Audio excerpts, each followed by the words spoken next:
ನಡೆಯುವ ಸ್ವಾಭಾವಿಕ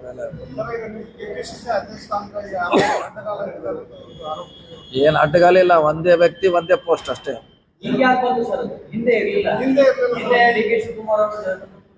ಯಾವ್ದು ಹಿಂದೆ ಇರಲಿಲ್ಲ, ಈಗ ಜಾರಿಯಲ್ಲಿ ಇದೆ, ಅದು ಸದ್ಯಕ್ಕೆ ಜಾರಿಯಲ್ಲಿ ಇದೆ, ಆಗಿದೆ ಅಷ್ಟೇ. ಅದ್ರ ಬಗ್ಗೆ ಏನು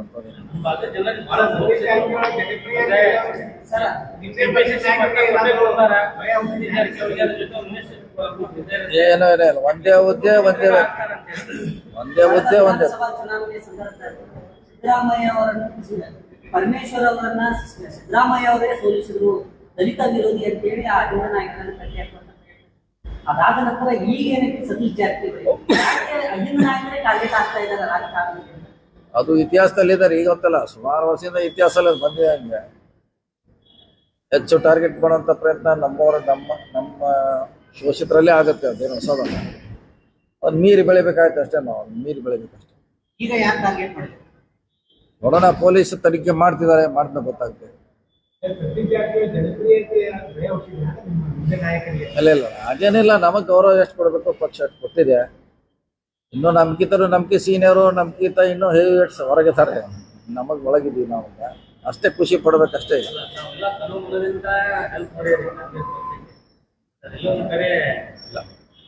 ನಮಗೇನಿಲ್ಲ, ನಮಗದು ಯಾವ್ದು ಅನ್ಸೋಲ್ಲ. ಯಾಕೆ ನಮಗೆ ಸಾಕಷ್ಟು ನಮ್ಮ ನಿರೀಕ್ಷೆ ಮೀರಿ ಪಕ್ಷ ನಮಗೆ ಸಪೋರ್ಟ್ ಮಾಡಿದ್ರು.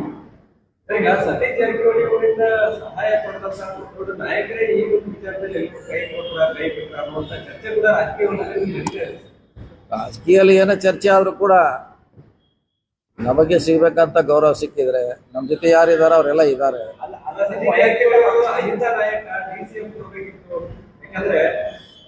ಸಿದ್ದರಾಮಯ್ಯ ಅವರ ಹತ್ರ ಯಾರು ಹೋಗ್ತಿದ್ರು ಮತ್ತು ಅಹಿಂದ ವರ್ಗಕ್ಕೂ ಕೂಡ ಬಹಳಷ್ಟು ಸಿದ್ದರಾಮಯ್ಯ ಅವರ ಮೇಲೆ ನೋವಾಗಿದೆ. ಅದನ್ನ ತುಂಬುವಂತ ಶಕ್ತಿ ಸತೀಶ್ ಜಾರಕಿಹೊಳಿ ಮಾಡ್ತೀವಿ, ಅದೇನೇ ಮಾಡ್ತೀವಿ. ಅದೇನ ಅಧ್ಯಕ್ಷ ಕೊಡಬೇಕು, ಅದನ್ನು ಕೊಡ್ಬೇಕಂತಿಲ್ಲ. ಅಹಿಂದ ನಾಯಕರಾಗ್ಲಿಕ್ಕೆ ಅದರದೇ ಅಂತ ಮಾನದಂಡ ಬೇರೆ ಇದೆ. ಅಹಿಂದ ನಾಯಕ ಆಗ್ಲಿಕ್ಕೆ ಮಾನದಂಡ ಬೇರೆ ಇದೆ, ಅದು ಪಕ್ಷದಕ್ಕೆ ಹೊರತುಪಡಿಸಿದೆ. ಅದು ಸಂಘಟನೆ ಯಾರು ಪಾಪ್ಯುಲರ್ ಇರ್ತಾರೆ, ಯಾರು ಅಹಿಂದ ಮೆಚ್ಕೊಳ್ತಾರೆ, ಅವ್ರ ನಾಯಕರಾಗಿ ಹೊರಹೊಮ್ತಾರ. ನೋಡೋಣ, ಇನ್ನೂ ಅವಕಾಶ ಇದೆ, ಬಂದು ನೋಡೋಣ.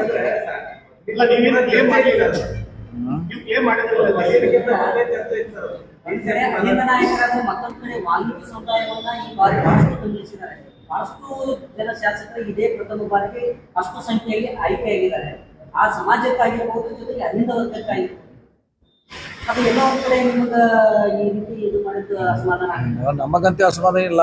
ನೀವು ಹೇಳಿದಂತ ವಿಚಾರಗಳನ್ನ ಮುಂದಿನ ದಿನಗಳಲ್ಲಿ ಸರಿಪಡಿಸಲಿಕ್ಕೆ ಅವಕಾಶಗಳಿದೆ, ಕಾದು ನೋಡೋಣ ಅಷ್ಟೇ. ಹೊರಟು ಹಾಗೆ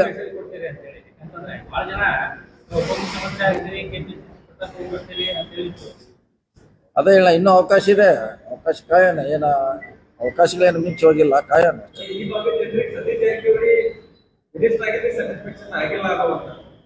ಇಲ್ಲ, ಹಾಗೆ ಹಾಗೆ ಆಗ್ಲೇಬೇಕಲ್ಲ. ಮಂತ್ರಿ ಕೊಟ್ಟಿದ್ದೆ ಅದೇ ದೊಡ್ಡದು, ಅದು ಕೆಲಸ ಮಾಡ್ಲಿಕ್ಕೆ ಅವಕಾಶ ಕೊಟ್ಟಿದ್ದಾರೆ.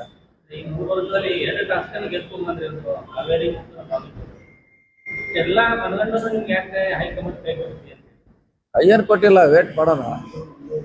ಇನ್ನೂ ಅವಕಾಶಗಳಿದೆ ಅಂತ ಹೇಳ, ಇನ್ನೂ ಅವಕಾಶಗಳಿದೆ. ನೋಡೋಣ, ಅದೇ ಹೇಳಿಲ್ಲ, ಕಾಯೋಣ. ಕಾಂಗ್ರೆಸ್ನಲ್ಲಿ ಕಾಯೋದು ಬಹಳ ಇಂಪಾರ್ಟೆಂಟ್. ಕಾಯೋಣ. 2028ರ ಸಿಎಂ ಅದರಿಂದ ಏನಾದರೂ ಹಿಂದೆ ಸರಿಯುವಂತ ಪ್ರಶ್ನೆ ಏನಿಲ್ಲ. ನೋಡಿ, ಅದು ಫಸ್ಟ್ ನಮ್ಮ ಸರ್ಕಾರ ಬರಬೇಕು. 120 ಸೀಟ್ ಬಂದ ಮೇಲೆ ಅದ್ರ ಬಗ್ಗೆ ಲೆಕ್ಕಾಚಾರ ಬರ್ಲಿ. 2 ವರ್ಷ ಮಾತ್ರ ಸಿಎಂ ಆಗಿರ್ಬೇಕಾ ಅಂತ ಹೇಳಿ 28ಕ್ಕೆ ಟಾರ್ಗೆಟ್ ಅಂತ ಹೇಳ್ತಾ ಇದ್ದಾರೆ. ಅದು ಅವಾಗ ಹೈಕಮಾಂಡು, ಶಾಸಕರು ಹೊಸ ಚುನಾವಣೆ ಆದ್ಮೇಲೆ ನಿರ್ಧಾರ ಮಾಡ್ತಾರೆ. ಅಲ್ಲಿವರೆಗೆ ನೋಡೋಣ. ಈಗ ಯಾಕದೆಲ್ಲ ಆ ಪ್ರಶ್ನೆ ಈಗ ಬೇಡ.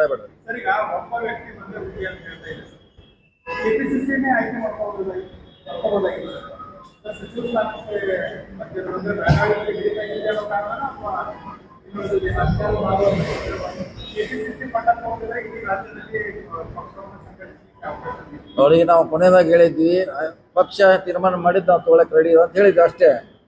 ಅದು ಅಧ್ಯಕ್ಷ ಕೊಡ್ಬೋದಿತ್ತು, ಮಂತ್ರಿ ಕೊಡ್ಬೋದಿತ್ತು. ನಮ್ಮ ಕೊನೆಯ ಆಪ್ಷನ್ ನಾವು ಅವ್ರಿಗೆ ಬಿಟ್ಟಿದ್ದೀವಿ, ವರಿಷ್ಠರಿಗೆ ಬಿಟ್ಟಿದ್ದೀವಿ. ಏನು ಮಾಡ್ತಾರೆ ಮಾಡಿ, ನಾವು ಅದನ್ನು ತಪ್ಪಿಕೊಳ್ಳೋ ಜೊತೆ ಸಿದ್ದರಾಮಯ್ಯ ಅವ್ರನ್ನ ಚೇಂಜ್ ಮಾಡಿದ ಮೇಲೆ ಮುಂದಿನ ಸಾರಿ ಕಾಂಗ್ರೆಸ್ 40 ಕೂಡ ಗೆಲ್ಲಲ್ಲ ಅಂತ ಲಖನ್ ಜಾರಕಿಹೊಳಿ ಅವರು ಓಪನ್ ಸ್ಟೇಟ್ಮೆಂಟ್. ಅವ್ರು ಹೇಳಿ ಎಲ್ಲರೂ ಹೇಳ್ತಾರೆ, ಅವ್ರೊಬ್ಬರು ಯಾಕೆ ಎಲ್ಲ BJP ಎಲ್ಲರೂ ಹೇಳ್ಯಾರ, ಒಬ್ಬರು ಹೇಳಿಲ್ಲ, ಎಲ್ಲರೂ ಹೇಳಿದಾರೆ, ಎಲ್ಲರೂ ಹೇಳಿದಾರೆ, ಒಬ್ಬರೇ ಏನು ಹೇಳಿಲ್ಲ. BJP ಎಲ್ಲರೂ ಅದೇ ಒಂದೇ ಸೇಮ್. ಯಾರ ಮೇಲೆ ಸಿಟಿಗೆ ಹೇಳಿರ್ಬೋದು, ಯಾರ ಮೇಲೆ ಸಿಟಿಗೆ ಹೇಳಿರ್ಬೋದು, ಅವ್ರನ್ನ ಕೇಳಬೇಕ್ರ ಯಾರು ಸಿಕ್ಕಂತ. ಈಗ ಪರಮೇಶ್ವರ್ ಅವರಿಗೆ ಡಿಸಿಎಂ ಸ್ಥಾನ ಕೊಡೋದಕ್ಕೆ ಸಿದ್ದರಾಮಯ್ಯ ಅವರು ಪಟ್ಟು ಹಿಡಿದ್ರು, ಆದ್ರೆ ಸತೀಶ್ ಜಾರಕಿಹೊಳಿ ಅವರಿಗೆ ಕೊಡೋದಕ್ಕೆ ಯಾಕೆ ಪಟ್ಟು ಹಿಡಿಯಲಿಲ್ಲ ಸಿದ್ದರಾಮಯ್ಯ ಅವರು? ನೀವು ಹೇಳಿದ್ರಲ್ಲ, ಅವ್ರು 13ರಲ್ಲಿ ಮುಖ್ಯಮಂತ್ರಿ ಆಗ್ಬೇಕಿತ್ತು, ಅವ್ರು ಇಲ್ಲಿವರೆಗೆ ವೇಟ್ ಆಗಿದ್ದಕ್ಕೆ ಅದು ಸಿಕ್ಕಿದೆ, ನಾವು ವೇಟ್ ಮಾಡಿದ್ರೆ ನಮಗೂ ಸಿಗುತ್ತೆ, ಇಷ್ಟೇ ಸಿಂಪಲ್. ಸಿಎಂ ರೇಸ್ ನಲ್ಲಿ ಡಿಸಿಎಂ ಕೈ ತಪ್ಪಾಗ ಏನಾದ್ರು ತೊಂದರೆ ಇದೆ?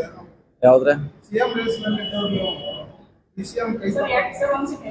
ಇಲ್ಲ ಅಂತ ಯಾವುದೇ ಈಗ ಯಾವುದೇ ರೆಸ್ಟ್ ಇಲ್ಲ. ನಾವು ಅಧ್ಯಕ್ಷ ಕೇಳಿದ್ದೀವಿ, ನಿಜ, ಅದ್ರಲ್ಲಿ ಏನು ಪ್ರಶ್ನೆ ಇಲ್ಲ. ಸರ್ 2013ರಲ್ಲಿ ಪರಮೇಶ್ವರ್ ಅವರಿಗೆ ಅನ್ಯಾಯ ಆಗಿತ್ತು. ಅವರು ಅವಾಗ ನೀವು ಹೇಳಿದ್ರಲ್ಲ, ಅವ್ರು ಆರಿಸಿ ಬಂದಿದ್ರೆ ಅವಾಗ ಮುಖ್ಯಮಂತ್ರಿ ಅಂತ ಹೇಳಿದ್ರಲ್ಲ, ಅದು ಎಲ್ಲರ ತಲೆಯಲ್ಲಿ ಇತ್ತು. ಅದು ಆಗ್ಬೋದು, ಆಗದೇ ಇರ್ಬೋದು, ಆದರೆ ಅದನ್ನ ಈಗ ಅದು ಫುಲ್ಫಿಲ್ ಮಾಡೋಂಥ ಪರಿಸ್ಥಿತಿ 10 ವರ್ಷ 13 ವರ್ಷ ನಂತರ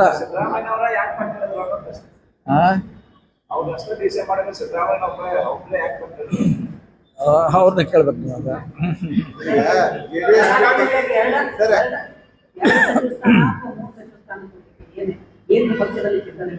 ಒಂದಂತಿ ಕೊಡ್ಲೇಬೇಕು, ಅದನ್ನ ಪ್ರಶ್ನೆ ಇಲ್ಲ, ಒಂದಂತಿ ಕೊಡ್ಲೇಬೇಕು.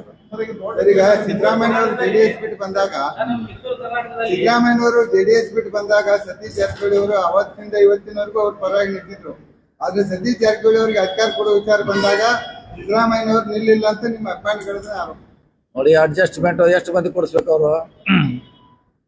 ಈಗ ಪರಮೇಶ್ವರ್ ಕೊಡಿಸಿದ್ದಾರೆ, ನಿಮ್ಮ ಸರ್ಕಾರ ಪರಮೇಶ್ವರದಿಂದ ಆಗಿಲ್ಲಲ್ಲ ಸರ್, ಅವ್ರಿಗೆ ನಿಮ್ಮ ನೀವು ಸಾಕಷ್ಟು ಸಿಕ್ಕಿಲ್ಲಲ್ಲ, ಜನನು ಗಮನಿಸಿದ್ದಾರೆ, ರಾಜ್ಯದ ಜನ. ನೋಡೋಣ, ಅದೇ ನಾವು ವೇಟ್ ಮಾಡ್ಬೇಕು, ಇನ್ನೊಂದು ಸ್ವಲ್ಪ ವೇಟ್ ಮಾಡಿ ನಮಗೂ ಸಿಗುತ್ತೆ, ಸಿಗಲ್ಲ. ಯಾವುದೋ MLA ಇದ್ರು ಅದು ಹೈದರಾಬಾದ್ ಕರ್ನಾಟಕ ಮತ್ತು ದಕ್ಷಿಣ ಕರ್ನಾಟಕ ಮಾತ್ರ ಸೀಮಿತವಾಗಿ ಅವ್ರು ಇದನ್ನ ಸೀಟ್ ಕೊಡ್ತಾರೆ. ಉತ್ತರ ಕರ್ನಾಟಕದಲ್ಲಿ 3 ಜನ ಇದ್ದಾರೆ, ಅವ್ರು ಒಬ್ಬರು ಕೊಡಲ್ಲ. ಇದ್ರಲ್ಲಿ ಯಾಕೆ ಅವ್ರಿಗೆ ಅನ್ಯಾಯ ಆಗ್ತಾರೆ ಪದೇ ಪದೇ? ನೋಡೋಣ, ಡಿಮಾಂಡ್ ಇದೆ, ಅವ್ರದ್ದು ಡಿಮಾಂಡ್ ಇದೆ, ಅದ್ರ ಬಗ್ಗೆ ನಾವು ವರಿಷ್ಠರ ಬಗ್ಗೆ ಗಮನ ತರೋ ಪ್ರಯತ್ನ ಮಾಡ್ತೀವಿ. ಕೂಡ ಮೊದಲನೇ ಬಾರಿಗೆ ಆಯ್ಕೆ ಆದಾಗ ಕೂಡ ಅವ್ರಿಗೆ ಸಚಿವ ಸ್ಥಾನ ಕೊಡ್ತಾರೆ. ಅಂತದೊಂದು ಸ್ಥಿತಿ ನಮ್ಮ ಉತ್ತರ ಕರ್ನಾಟಕ ಭಾಗದ ಜನರ ಡಿಮ್ಯಾಂಡ್ ಇದೆ ಸರ್, ಬರೀ ಮುಸ್ಲಿಂ ಅಷ್ಟೇ ಎಲ್ಲ ಬಹಳಷ್ಟು ಜನ ಕೇಳ್ತಾ ಇದ್ದಾರೆ.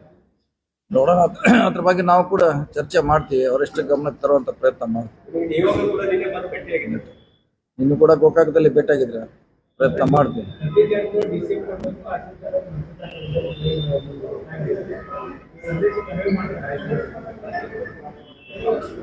ನೋಡೋಣ, ನಮ್ದಂತಿ ಮಾಡ್ಲಿಕ್ಕೆ ಆಗೋಲ್ಲ, ನಾವು ತಿಂತೀವಿ, ನಮ್ ಮಾಡ್ಲಿಕ್ಕೆ ಆಗೋಲ್ಲ. ರಾಜು ಶೇಟ್ ಅವ್ರದ್ದು ಇರ್ಬೋದು, ಬೇರೆ ಅವ್ರದ್ದು ಹೇಳಲಿಕ್ಕೆ ಪ್ರಯತ್ನ ಮಾಡ್ತೀವಿ. ಸಿದ್ದರಾಮಯ್ಯ ಅವರು ಮನಸ್ಸು ಮಾಡಿದ್ರೆ 4 DCM ಕೊಡಿಸ್ಬೋದಿತ್ತು, ಚರ್ಚೆ ಆಗ್ತಾ ಇದೆ. ಗೊತ್ತಿಲ್ಲ, ಇವಾಗ ಈಗ ಒಂದಂತಿ ಕೊಡಿಸಿದಾರೆ, ಅಟ್ಟಿಗೆ ಸಮಾಧಾನ ಪಡೋರು ನಾವು, ನಮ್ಮವರೇ ಅವರು. ಪರಮೇಶ್ವರ್ ಅವ್ರು ನಮ್ಮವರೇ, ಅವ್ರಿಗೆ ಆಗಿದೆ, ನಾವೆಲ್ಲ ಅದಕ್ಕೆ ಖುಷಿ ಪಡಬೇಕಷ್ಟೇ.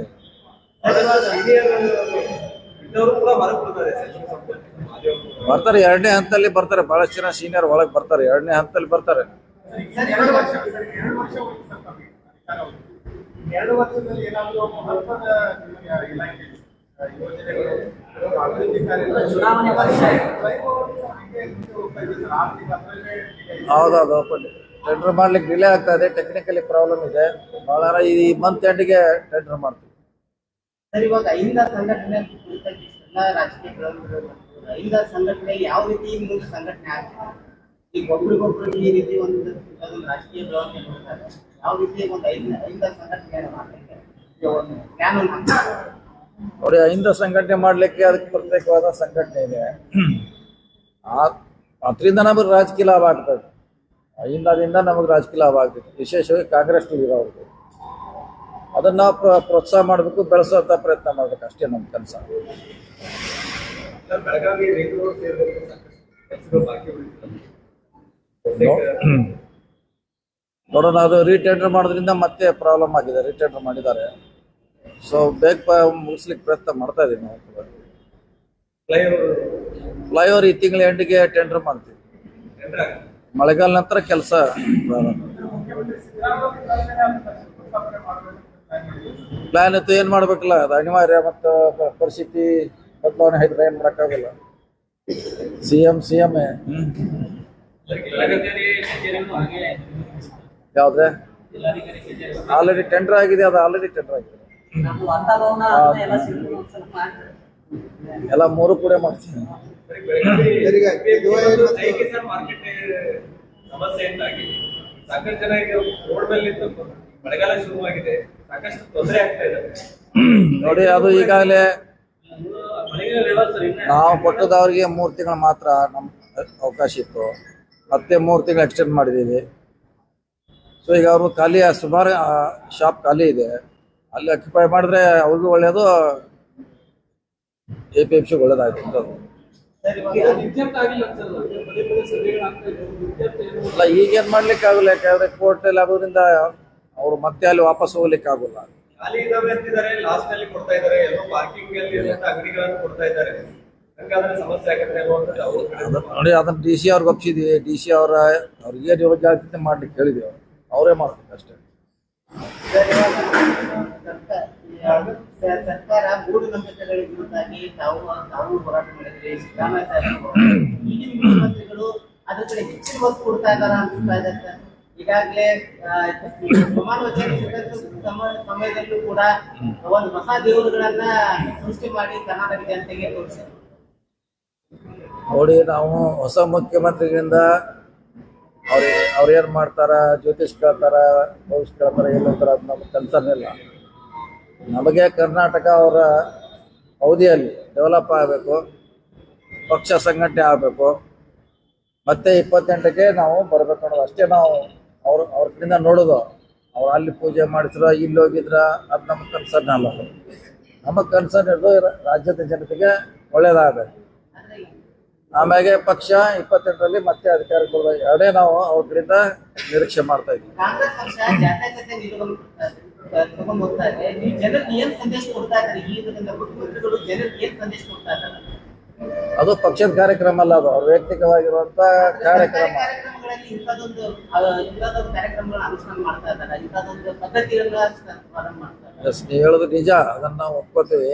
ಅದು ಅವರ ನಂಬಿಕೆ, ಭಕ್ತಿ, ಅವ್ರ ಲೈನ್ ಅದು. ಸೊ ನೀವು ಹೇಳ್ದಂಗೆ ಪ್ರಶ್ನೆ ಭಾಳ ಜನ ಮಾಡ್ತಾರೆ, ಇದನ್ನ ಸರ್ಕಾರಿ ಕಾರ್ಯಕ್ರಮ ಆಗ್ಬಾರ್ದು ಅಂತ. ಸರ್, ಈಗ ಕಿದ್ವಾಯಿ ಕ್ಯಾನ್ಸರ್ ಹಾಸ್ಪಿಟಲ್ ಮತ್ತು ಡಿಸ್ಟ್ರಿಕ್ಟ್ ಸ್ಟೇಡಿಯಂ ಎಲ್ಲರಿಗೂ ಮತ್ತೆ ಯಾವಾಗ ಮುಗ್ತಾ ಇದೆ? ಮಾಡ್ತಾ ಇದೀವಿ, ಹಂತವಾಗಿ ಮಾಡ್ತಾ ಇದೀವಿ. ಸ್ಟೇಡಿಯಂ ಮಾಡ್ತಾ ಇದೀವಿ, ಕಿದ್ವಾಯಿಗೆ ಲ್ಯಾಂಡ್ ಕೊಟ್ಟಿದ್ದೀವಿ, ಮಾಡ್ತಾ ಇದೀವಿ. ಸ್ಟೇಡಿಯಂಗೆ ಮತ್ತೆ 10+10 TCR ಕೊಟ್ಟಿದ್ದೀವಿ. ಸರ್, ನೀವು ಒಂದ್ ಕಡೆ ರೋಡ್ಗಳು ಮಾಡ್ಕೋತ ಹೊಂಟಿರಿ, ಇನ್ನೊಂದ್ ಕಡೆ LNT ದವ್ರಿಗೆ ಒಂದು ಜಾಗ ಬಿಡುತ್ತೆ, ಎಲ್ಲಾ ರೋಡ್ಗಳು ಹಡ್ಕೊಂತ ಹೊಂಟಿರ್ತಾರೆ. ಅವ್ರು ಯಾವಾಗ LNT ದವ್ರನ್ನ ಬೆಳಗಾವಿ ಯಾವಾಗ ಹೊರಗೆ ಹಾಕ್ತಾರೆ ಅಂತ, ಅವ್ರ ಕೆಲಸ ಯಾವಾಗ ಮುಗಿತೈತೆ ಅಂದ್ರೆ ಜನ ಹಿಡಿಕೆ ಹಾಕಂತಾರೆ. ನೋಡ್ಬೇಕಾದ್ರೆ ಅವ್ರದ್ದು ಇನ್ನೂ ಮುಗಿತಾನೆ ಇಲ್ಲ. ಪ್ರತಿ ಸಾರಿ ಹೇಳ್ತಾ ಇದೀವಿ, ಮುಗಿತಾನೆ ಇಲ್ಲ. ಅದ್ರ ಬಗ್ಗೆ DC ಅವ್ರು ಹೇಳೋದು, ನಾವು ಸಭೆ ಮಾಡಿಸ್ತೀವಿ, ನೋಡೋಣ ಬೇಗ ಮುಗಿಸಿ ಕೇಳ್ತೀವಿ. ಬೆಳಗಾವಿ ಮಹಾನಗರ ಪಾಲಿಕೆಯಲ್ಲಿ ಕನ್ನಡ ಅಂಗೀಕಾರ ಮಾಡ್ತಾರೆ, ಬೆಳಗಾವಿ ಕರ್ನಾಟಕ ಹೇಳಿ ಕನ್ನಡ ಸಂಘಟನೆಗಳು ಹೋರಾಟ ಮಾಡ್ತಾರೆ. ಈ ಬಗ್ಗೆ ಕರ್ನಾಟಕದಲ್ಲಿ ನಮ್ಮ ಗಮನ ಬಂದಿದೆ. ಆದ್ರೂ ಈಗಾಗಲೇ ಅವ್ರ ಮೇಲೆ ಒತ್ತಡ ಬರ್ತಾರೆ, ಅವ್ರಿಗೆ ಮಾಡಿದ್ದಾರೆ, ಆಗೋದಿಲ್ಲ, ಮಾಡ್ಲಿಕ್ಕಾಗಲ್ಲ. ಈಗ ನೋಡೋಣ, 5 ಗಂಟೆಗೆ DC ಆಫೀಸ್ನಲ್ಲಿ ಕಮಿಷನರ್ ಕರೆಸ್ತಾ ಇದ್ದೀವಿ, ಕೇಳ್ತಾ ಇದ್ದೀವಿ ಏನು ಸಮಸ್ಯೆ ಆಗಿದೆ, ಯಾಕೆ ಆಗ್ತಾ ಇಲ್ಲ ಅಂತ. ಅದಾದ್ಮೇಲೆ ಅದ್ರ ಬಗ್ಗೆ ನಿರ್ಣಯ ಮಾಡ್ತೀವಿ. ದೊಡ್ಡ ಹೋರಾಟ ಆಯ್ತು ಕನ್ನಡ ಹೋರಾಟ ಬರೀತಾ ಇಲ್ಲ ಮಹಾನಗರ ಪಾಲಿಕೆ. ಅಲ್ಲ, ನಾವು ಅವ್ರನ್ನ ಕಮಿಷನರ್ ಕರೆಸ್ತಾ ಇದ್ದೀವಿ, ಯಾಕೆ ಆಗ್ಬೇಕು ಕೇಳ್ತೀವಿ. ವಿಮಾನ ನಿಲ್ದಾಣ ಅಂತಾರಾಷ್ಟ್ರೀಯ ವಿಮಾನ ನಿಲ್ದಾಣ ಮಾಡ್ತಾರೆ, ಒಂದು ಅಂತಾರಾಷ್ಟ್ರೀಯ ಟಿಕೆಟ್ ಕಡಿಮೆ ಒಂದು ಬರ್ಬೇಕಂತ ಆಸೆ ಇದೆ. ಎಲ್ಲಾರು ದಕ್ಷಿಣ ಕನ್ನಡಕ್ಕೆ ಪಾಲಾಗ್ತಾ ಇದ್ದಾರೆ, ಉತ್ತರ ಕನ್ನಡಕ್ಕೆ ಎಲ್ಲೋ ಅನ್ಯಾಯ ಆಗ್ತಾ ಇದೆ. ಆ ನಿಟ್ಟಿನಲ್ಲಿ ನಾವು PWD ವಿರುದ್ಧವಾಗಿ ಏನೋ ತರುವಂತ ವ್ಯವಸ್ಥೆ ಏನೋ ಮಾಡ್ತಾರೆ ಅಂತೇಳಿ ಇದೆ. ಪ್ರಪೋಸಲ್ ಇದೆ, ಅದು ಪ್ರಪೋಸಲ್ ಇದೆ, ಪ್ರಪೋಸಲ್ ಇದೆ. ನೋಡೋಣ, ಜಾರಿ ಆಗ್ಲಿಕ್ಕೆ ಅದ್ರ ಬಗ್ಗೆ ಚಿಂತೆ ಮಾಡ್ತಿದ್ದಾರೆ. ಬೆಳಗಾವಿ ಜಿಲ್ಲೆಯಲ್ಲಿ ತಾಲೂಕು ಸೇರಿದಂತೆ ಬೆಳಗಾವಿ ಜಿಲ್ಲೆಯಲ್ಲಿ ಏತ ನೀರಾವರಿ ಸಭೆ ಹೋರಾಟ ಮಾಡ್ತಿದ್ದಾರೆ. ಅದು ಮೊದಲು ಸರ್ಕಾರದಲ್ಲಿ ಅಷ್ಟು ಬಜೆಟ್ ಬೇಕು, ಆಮ್ಯಾಗ ಶಾಂಕ್ಷನ್ ಆಗಬೇಕು. ಅದು ನೋಡೋರ ಹತ್ರ ಅವ್ರು ಹೇಳಿದ್ರಲ್ಲಿ ಯಾವ್ದ್ಯಾವ್ದು ಮಾಡ್ಲಿಕ್ಕೆ ಅವಕಾಶ ಇದೆ. ಮೊನ್ನೆ ರೈತ ಸಂಘದವ್ರು ಒಂದು ಲಿಸ್ಟ್ ಕೊಟ್ಟಿದ್ದಾರೆ, ಇನ್ನೇನು ಸಿದ್ದರಾಮಯ್ಯ ಗೌರ್ಮೆಂಟ್ ಅಲ್ಲಿ 12 ಅನೌನ್ಸ್ ಆಗಿದೆ ಸರ್ ಜಿಲ್ಲೆಗೆ, 3 ಮಾತ್ರ ಆಯ್ತು, 9 ಬಾಕಿ ಇದೆ ಸರ್. ಸಿದ್ದರಾಮಯ್ಯ ಬಾಕಿ ಆದ್ರೆ ಕೆಲಸ ನಡೀತಾ ಇದೆ, ಪೂರ್ಣ ಆಗಿಲ್ಲ ಕೆಲಸ. ಈಗ ಉದಾಹರಣೆ ರಾಮದುರ್ಗ 50,000 ಎಕರೆ, ಅದು 3 ವರ್ಷದಾಗ ಮುಗಿಬೇಕಾಯ್ತು, ಈಗ ಹೆಚ್ಚು ಕಮ್ಮಿ 10 ವರ್ಷ ಆಯ್ತು. ಸೊ ಆ ಥರ ಅಂದ್ರೆ ಇನ್ನೊಂದು ಸ್ವಲ್ಪರಲ್ಲಿ ಆ ಕೆಲಸ ಮುಗಿಯೋ ಹಂತದಲ್ಲಿ ಇದೆ. ಎಲ್ಲನೂ ಪ್ರಾರಂಭ ಆಗಿದೆ, ಆದ್ರೆ ಕೆಲಸ ಪೂರ್ಣ ಆಗಿದೆ. ನಮ್ಮ ಪ್ರೆಸ್ ಕ್ಲಬ್ ಕೆಲಸ ಯಾವಾಗ ಸ್ಟಾರ್ಟ್ ಮಾಡ್ತಾರೆ? ಅದೆಲ್ಲ 3